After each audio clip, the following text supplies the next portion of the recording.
নমস্কার, আমি আরণ্যক।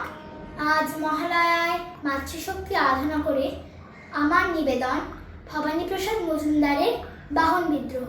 শিবকে ডেকেই দুর্গা দেবী বলেন হেঁটেই জোরে, শোনো এবার মর্তে আমি যাবই রকেট চড়ে।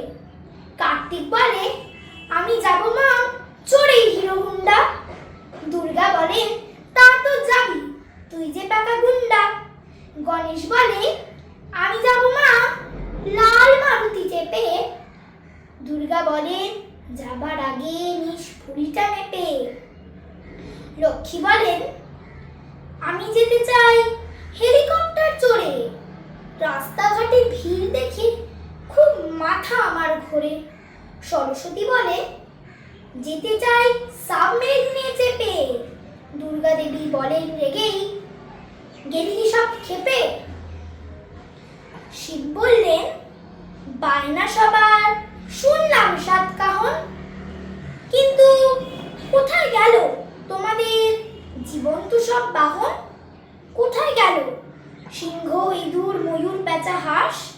বাবা গজানন আসল খবর দাও তো করেই ফাঁস। সুর দুলেই বললে গণেশ হেসেই হো হো হো হো। বুঝলে বাবা, বাহনরা সব করেছে বিদ্রোহ। সইবে না আর ওরা আমাদের বহন করার ঝক্কি। আদালতে সব যাবে বলেছে বাহন পশুপক্ষী। মামলা করার হুমকিও রোজ দিচ্ছে অবিরত।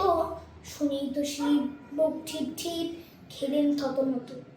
বলেন তোদের নয়া বাহনে চাই তো প্রচুর টাকা, কিন্তু কোথায় পাবো আমি? হ্যাঁ, ট্যাগ যে আমার ফাঁকা।